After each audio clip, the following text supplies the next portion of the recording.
തുരങ്കപാത യാഥാർത്ഥ്യമാകുന്നു. സംസ്ഥാനം നേടിയ വികസന കുതിപ്പിൽ പുതിയൊരു അധ്യായത്തിനു കൂടി ഈ മാസം 31-ന് തുടക്കമാവുകയാണ്.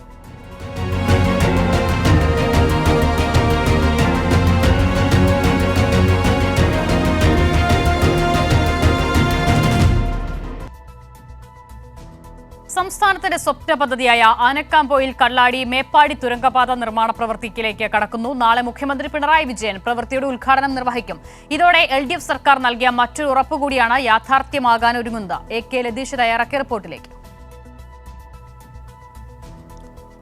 അസിത, LDF സർക്കാരിന്റെ സ്വപ്ന പദ്ധതികളിലൊന്നായ ആനക്കാംപൊയിൽ കള്ളാടി മേപ്പാടി തുരങ്കപാതയുടെ നിർമ്മാണോദ്ഘാടനമാണ് നാളെ വൈകിട്ട് മുഖ്യമന്ത്രി പിണറായി വിജയൻ നിർവഹിക്കുന്നത്.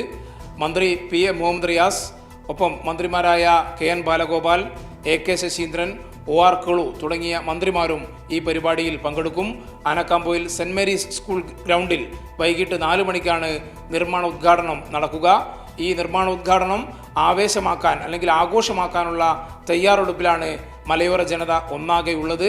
MLA ലിൻഡോ ജോസഫ്, അതേപോലെ തന്നെ കൽപ്പറ്റ MLA T സിദ്ദിഖ്, മറ്റ് പാർട്ടി നേതാക്കൾ, മുൻ ജനപ്രതിനിധികൾ ഉൾപ്പെടെയുള്ളവർ ഈ പരിപാടിയിൽ, ഈ നിർമ്മാണോദ്ഘാടന പരിപാടിയിൽ പങ്കെടുക്കും.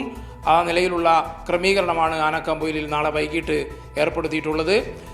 ആളുകൾ വലിയ തോതിൽ ജനം ഒഴുകിയെത്തും ഈ പരിപാടിയിൽ എന്ന കാര്യത്തിൽ തർക്കമില്ല. അതുകൊണ്ട് തന്നെ വലിയൊരു ജനപങ്കാളിത്തത്തോടു കൂടിയായിരിക്കും ഈ സ്വപ്ന പദ്ധതിക്ക് നാളെ തുടക്കമാവുക.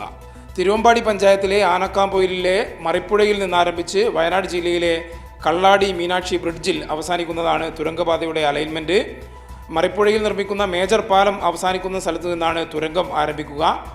ഇന്ത്യയിലെ ദൈർഘ്യമേറിയ രണ്ടാമത്തെ ട്വിൻ ട്യൂബ് ടണലാണ് കോഴിക്കോട് വയനാട് ജില്ലകളെ ബന്ധിപ്പിച്ചുകൊണ്ട് നിർമ്മിക്കുക. 10 മീറ്റർ വീതിയിലുള്ള ഇരട്ട തുരങ്കത്തിന് 8.1 കിലോമീറ്റർ ദൈർഘ്യം വരും. ആനക്കാംപൊയിൽ നിന്ന് 22 കിലോമീറ്റർ സഞ്ചരിച്ചാൽ മേപ്പാടിയിൽ എത്താവുന്ന രീതിയിലാണ് ഇതിൻ്റെ ആകെ ദൂരം വരുന്നത്. ദേശീയപാത 766 കുന്നമംഗലത്ത് നിന്ന് ഈ ബ്രിഡ്ജിലേക്ക് അല്ലെങ്കിൽ ഈ പാതയിലേക്ക് പ്രത്യേക സംസ്ഥാന പാതയും ഇതിൻ്റെ ഭാഗമായി നിർമ്മിക്കുന്നുണ്ട്.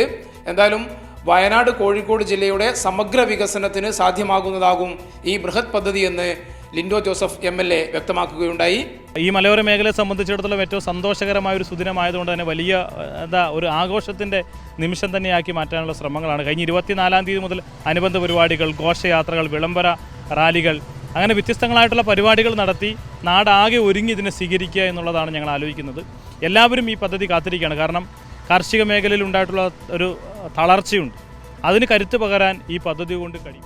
പൊതുമരാമത്ത് വകുപ്പ്, കിഫ്ബി, കൊങ്കൺ റെയിൽവേ എന്നിവയുടെ ത്രികക്ഷി കരാറിലാണ് ഈ പദ്ധതി യാഥാർത്ഥ്യമാവുക. ഭോപ്പാൽ ആസ്ഥാനമാക്കിയ ദിലീപ് ബിൽകോൺ, കൊൽക്കത്ത ആസ്ഥാനമാക്കിയ റോയൽ ഇൻഫ്രാസ്ട്രക്ചർ എന്നീ കമ്പനികളാണ് കരാർ ഏറ്റെടുത്തത്. കേരളത്തിൻ്റെ അടിസ്ഥാന സൗകര്യ വികസനത്തിൽ നാഴികക്കല്ലാവുന്ന ഒരു പദ്ധതിക്ക് കൂടിയാണ് LDF സർക്കാർ നാളെ തുടക്കം കുറിക്കുന്നത്. ശരി, AK ലതീഷാണ് വിവരങ്ങൾ നൽകിയത്.